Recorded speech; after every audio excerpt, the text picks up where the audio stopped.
positive. Right. And you always say, you know, don't worry, you know, everything is going to be okay. If this happens, we'll do that. You know, if this medication isn't working, we'll switch. And that's part of the thing, too, that we were talking about earlier, is that if the relationship is positive, then you have this trust. Number one, that gives you then good communication to her, and then you're going to take it in, and you're going to retain more of it and use more of it, and your comfort level is going to be so increased, and with the comfort level increased, everything really is better. Right. Everything, your cognition, you know, even your inclination to follow whatever the program is. Absolutely. So that relationship, Dr. Cullis. I think the relationship is very important. I think this is really a two-way street. You need to have an educated patient who's working closely with their neurologist.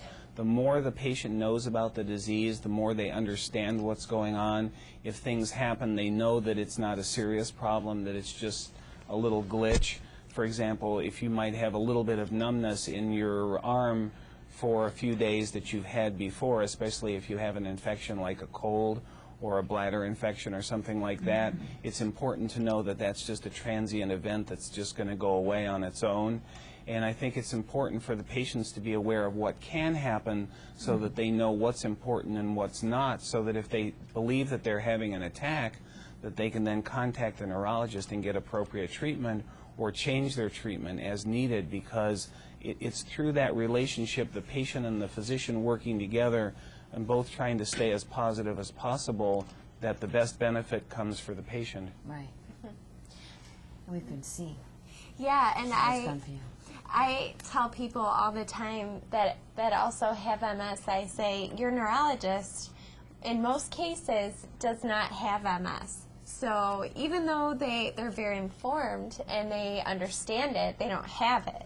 So they can't read your mind. They don't know how you're feeling, and you have to be active yourself. You have to really watch out. Being very involved. Right, exactly. You have to be aware of everything. And I think that if patients, you know, if they are focusing on everything that's going on with their body, and I take notes every day of what my symptoms are every single day. I journal. And I have found several things when new symptoms come up. I can go back to my journal and say, oh, well, that's when that started, and that's why I can do this, and that's why I can't do that.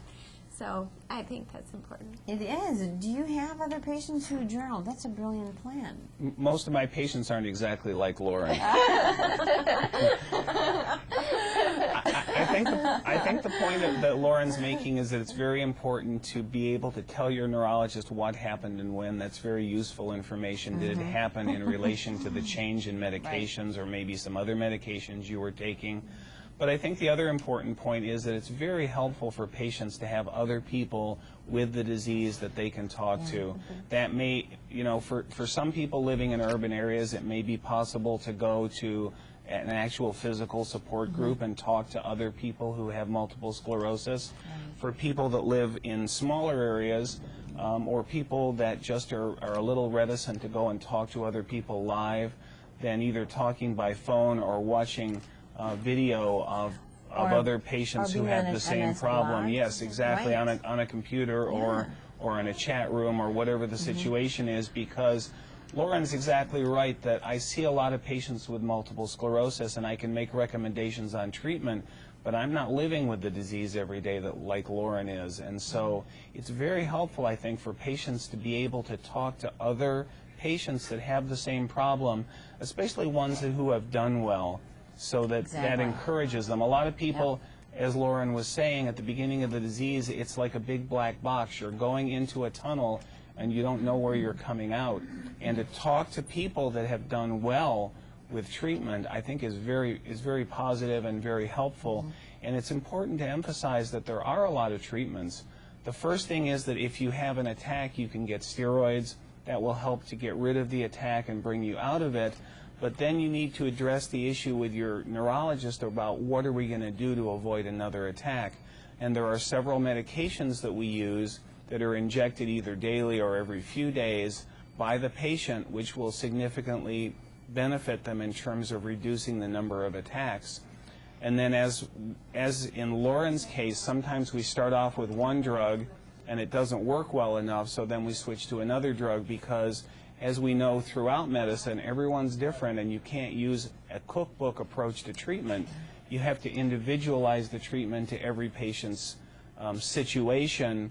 And also, besides those preventative drugs, there are other drugs that we have that can be helpful in reducing muscle spasms or pain or any of the other symptoms that we have, that we see in MS.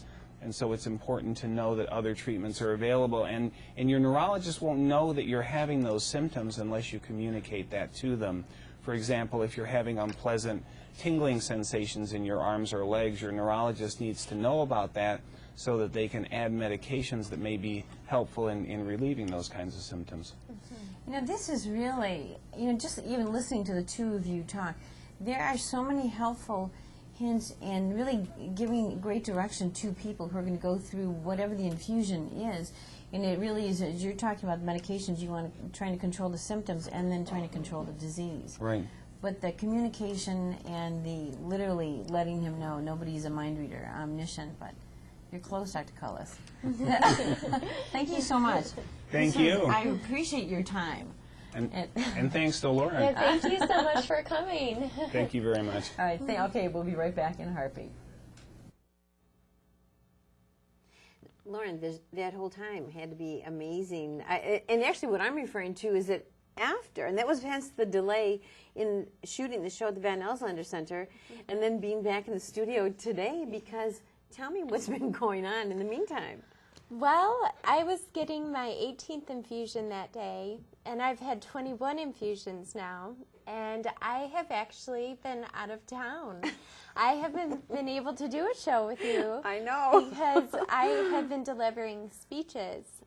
And really fun is that even in our talk at the Van Elslander Center with Dr. Cullis, the two of you were talking about the really importance of the relationship between the two of you, really in spite of all the things that you have gone through with this diagnosis.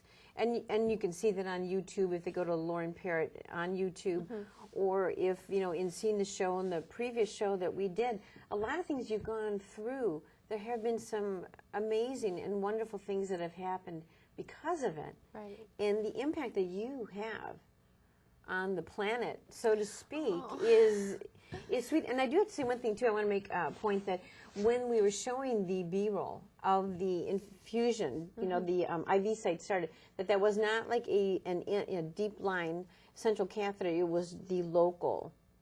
Right. Okay. Right. I want to make sure you have, there are you have no. that. It's not a port. Right. It's just an IV infusion. It's just a transient. It's in Right. and it's out the same Right. day. Okay. Right. Very good. Lauren Parrott. Sweet. Thank you so much, Liz. Sweet. Thank you for having me here. It was so fun. It took a while to get this show together because we had to wait for Lauren to be back from her travels. So, but time well spent. So you know the importance of what she has learned in the process. You see the relationship with Dr. Cullis and what he has said, and from Mary, everybody with whom we spoke about the infusion experience at the Van Elslander Center. And thank you to them for opening the doors to us. You can see the importance of the value that they put on information and also a dialogue. You know what they think, and as usual, I want to know, what's your dialogue? What do you think?